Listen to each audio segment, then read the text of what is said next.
آئے ہو تو ہم نے چابیاں بعد میں دی ہے، پہلے ہم نے تمہیں اپنا دل دے دیا ہے اور وہ کلمہ پڑھ کے مسلمان ہو گئے۔ مسلمانوں بتاؤ آج جتنی دلچسپی بائک میں لیتے ہو، جتنی دلچسپی اچھے کپڑے میں لیتے ہو، جتنی دلچسپیاں اچھے قیمتی جوتوں میں لیتے ہو، جتنی دلچسپیاں ہٹوں اور بچوں میں لیتے ہو، اتنی دلچسپی اسلام پر عمل کرنے میں لو۔ پھٹے کپڑے پر بھی تمہیں عزت ملے گی، اللہ اکبر، پیدل چلنے پر بھی تمہیں عزت ملے گی، تمہیں وقار ملے گا۔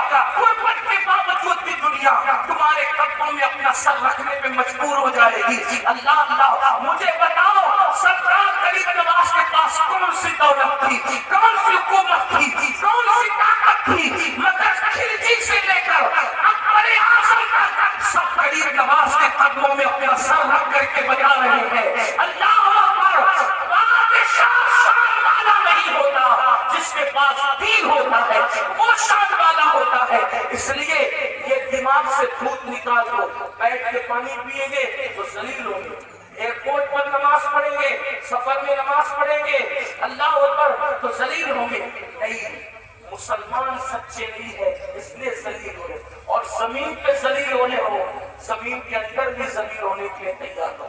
اس لیے سچے مسلمان بنو، دین کا دامن جس نے پکڑ لیا اس کو عزت ہی ملی، اس کو کامیابی ہی ملی، اسے وقار ہی ملا۔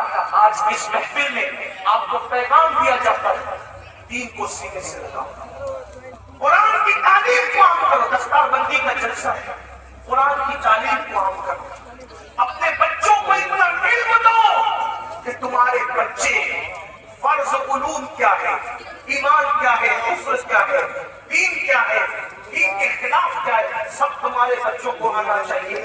ہمارے بچوں کو تو کلمہ بھی نہیں آتا، ہمارے بچوں کو تو غسل کرنا بھی نہیں آتا، ہمارے بچوں کو تو استنجا کا طریقہ بھی نہیں آتا۔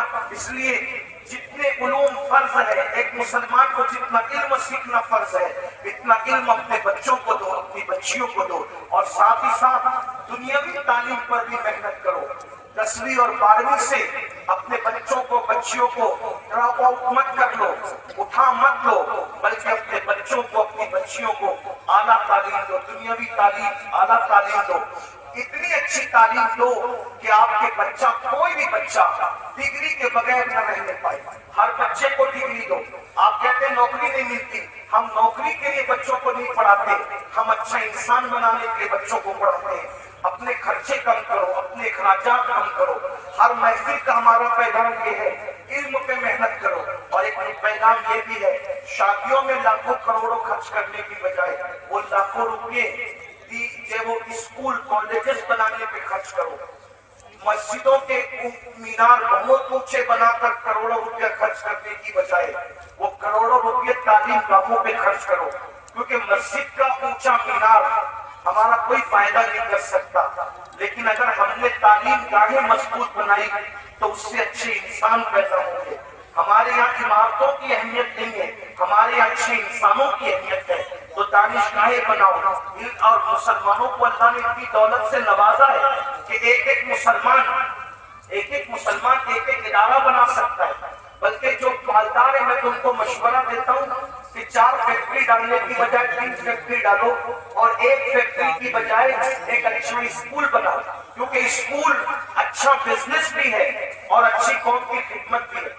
ایسا نہیں کہ اسکول سے پیسہ نہیں کما سکتے، اسکول سے بھی آپ پیسہ کما سکتے ہیں، لیکن اچھا کیا ہوگا کہ تعلیم بھی عام ہوگی اور آپ کا اچھا بزنس بھی ہوگا۔ بہت مالدار لوگ ہیں آپ کے آس پاس میں، بہت مالدار، بھائی جلسے پر جب آپ لوگ لاکھوں روپے خرچہ کرتے ہو تو عمارتوں پہ کیوں نہیں خرچ کر سکتے؟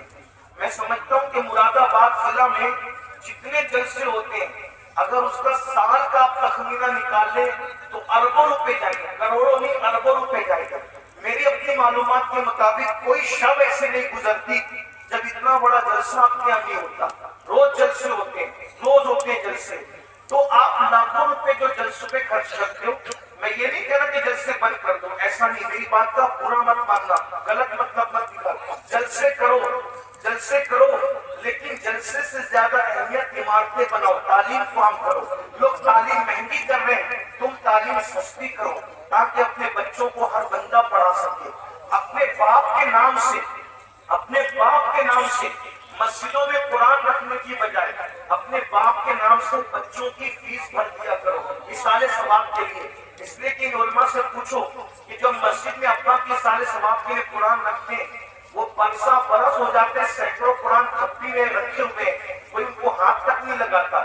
مسجد کے اندر 10-20 قرآن کے سوا اور زیادہ قرآن کی ضرورت نہیں ہے, اس لیے کہ تلاوت کرنے والے کتنے.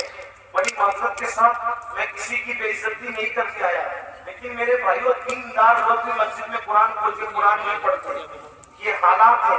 تو پھر آپ اپنے ابا کی اصالِ ثواب کے لیے قرآن کیوں مسجد میں رکھتے ہو؟ وہ تو تھپی میں رکھے ہوتے ہیں. تو آپ اصالِ ثواب کے لیے یہ بھی کر سکتے ہو. آپ علماء سے پوچھیے, علماء بتائیں کہ میری بات کی اگر یہ تائید کریں تو کریں, اچھی بات نہیں کر سکتے اگر یہ تائید کریں میری اصلاح کر دیں. اصالِ ثواب کا مطلب ہے کوئی بھی ثواب کا کام کرو اور اس کا اصلاح کسی کی بھی روح کو کر دو تو اس کو ثواب تو ملے گا. تو اپنے ابا کے لیے آپ چنے تقسیم کرنے کی بجائے آپ اپنے ابا کے اصالِ ثواب کے لیے قلم تقسیم کرو نا, آپ اپنے ابا کے اصالِ ثواب کے لیے کتاب تقسیم کرو نا, آپ اپنے ابا کے اصالِ ثواب کے لیے کاپیاں تقسیم کرو نا. یہ بھی تو اصالِ ثواب کی ایک شکل ہے. اپنے اماں کے اصالِ ثواب کے لیے کپڑے تقسیم کرنے کی بجائے اپنے اسکول کے بچوں کو یونیفارم تقسیم کرو, یہ بھی تو ہو سکتا ہے. تھوڑا سوچ بدلو, خیال کرو. دیکھیے ایک بات میں آپ کو بتاؤں, آپ کو ایک بات طویل ہو رہی لیکن ایک بات بتاؤں. ایک بادشاہ کے دور میں ہاؤس پر سپاہی لوگ پہرے دیتے اور نسلن پادہ نسل وہ چلتے آ رہا تھا. سپاہی وہاں کھڑے رہتے تھے, ہاؤس پہ پہرا دیتے تھے, کھڑے رہتے تھے, ہاؤس پہ پہرا دیتے تھے. تو بادشاہ لوگ بدلتے رہے لیکن ہاؤس پہ پہرا کھڑے تھا. ایک دن بڑا ہوشیار بادشاہ آیا, اس نے بولا کہ یہ جو پچھلے سب چلے آ رہے ہیں نا تو اسی کے اندر ہم گھوم رہے ہیں, تو کچھ صحیح بھی کر رہے کچھ غلط بھی کر رہے. تو بھائی حالات اور زمانے کے تحت کچھ سیٹ کرو نا. تو اس نے سب فہرست بنائی, یہاں سپاہی کیوں کھڑے رہتے ہیں, وہاں کیوں کھڑے رہتے ہیں. تو ہاؤس کی باتیں جو بتائیے, ہاؤس پہ سپاہی صدیوں سے کیوں کھڑے رہتے ہیں. تو بولے حضرت پتہ نہیں کیوں کھڑے رہتے ہیں سپاہی. بولے کہ ہٹاؤ اس کو, جب کچھ کہا بھی نہیں وہاں تو ہٹاؤ. تو پوچھا جب بڑے بزرگوں سے کہ یہاں سپاہی کیوں کھڑے رہتے ہیں زبردستی کا. ابھی زبردستی ہے, ایک دور تھا کہ تمہارے خاندان کی عورتیں اس ہاؤس میں غسل کرنے جاتی ہیں تو کوئی اجنبی مرد وہاں نہ چلا جائے, اس لیے وہ سپاہی کھڑے کرتے تھے. اب تو حمام بن گئے نا, تو اب ہاؤس میں غسل کرنے کی ضرورت ہی نہیں ہے. بتاؤ, عورتیں تو غسل کے لیے بند ہو گئی مگر سپاہی برابر کھڑے. تو اس کا مطلب یہ ہے کہ اپنی طاقت ضائع ہو رہی ہے نا. ان سپاہیوں کو یہاں سے ہٹا کر کہیں اور لگاؤ. تب ہر بندہ کیا کر رہا ہے کہ میں اپنے ابا کے لیے کنویں کھودواؤں گا, میں اپنے ابا کے لیے کیونکہ کنواں کھودوانے کا ذکر حدیث میں آیا ہے. اللہ کے بندوں بالکل کنواں کھودوانے کا ذکر حدیث میں آیا ہے, لیکن حدیث میں کیوں آیا ہے علماء سے پوچھو. حدیث میں کیوں آیا ہے علماء سے پوچھو تو کیوں آیا ہے. بھائی اصل میں حدیث میں اس لیے آیا کہ اس دن جس دن حضرت صاحب نے پوچھا تھا کہ میری ماں کا انتقال ہو گیا, میں اس کے سارے ثواب کے لیے کیا کر سکتا ہوں, تو اس وقت مدینے والوں کو پانی کی بہت ضرورت تھی. توجہ ہے آپ کی, اس وقت مدینے والوں کو پانی کی بہت ضرورت تھی. تو جس کی ضرورت تھی حضور نے اس کی طرف ان کی توجہ دلائی اور فرمایا ضرورت پانی کی ہے تو کنواں کھودوا دو. کنواں کھودوانا مقصود نہیں تھا, ضرورت پوری کروانا مقصود تھی. تو اصالِ ثواب کا معاملہ سمجھ میں آیا, معاملہ کنویں کا نہیں ہے. ہمیں اشارہ دیا گیا اگر اصالِ ثواب کرنا ہے تو قوم کو جس کی ضرورت ہے اس کی وجہ سے اصالِ ثواب کرو تاکہ تمہارے باپ داداؤں کو ثواب بھی مل جائے اور قوم کی ضرورت بھی پوری ہو جائے. اللہ سمجھ میں آئی. تو اس وقت کنویں کی ضرورت تھی, آج ہماری قوم کو تعلیم کی ضرورت ہے. اسی دور میں قوم کو روٹی کی ضرورت تھی, آج ہماری قوم کو یونیفارم کی ضرورت ہے کہ بچوں کا اسکول کا یونیفارم ہم تقسیم کریں لباس کی شکل میں. کل ہمارے جو وہ لوگوں کو پان یا چنے کی ضرورت تھی تو بزرگوں نے وہ تقسیم کرایا. آج ہمارے بچوں کو قلم کی ضرورت ہے، اس لیے یہ تقسیم ہونا چاہیے۔ مطلب یہ ہے کہ ایصال ثواب کا جو تصور ہے وہ قوم کی ضرورت کے مطابق ہے، اس لیے جیسی ضرورت ہے ویسے کے مطابق کرو۔ یہ میں نے ایک اپنا چھوٹا سا جو وہ کوشش کر کے مطالعہ پیش کیا ہے، یہ صحیح بھی ہو سکتا ہے اور یہ غلط بھی ہو سکتا ہے۔ اگر صحیح ہے تو من جانب اللہ ہے، اور اگر غلط ہے تو میرے نفس کی شرارت ہے، اس پر میں اللہ کی بارگاہ میں توبہ کرتا ہوں۔ لیکن آپ سے اتنا ضرور کہتا ہوں، اپنے بچوں کو پڑھاؤ اور بہت پڑھاؤ، تعلیم کے لیے بہت محنت کرو۔ 8 گھنٹہ نہیں، اگر 16 گھنٹہ محنت کرنا پڑے تو آپ محنت کرو، لیکن کسی بچے کو ان پڑھ مت رہنے دو، جاہل مت رہنے دو، خوب پڑھاؤ۔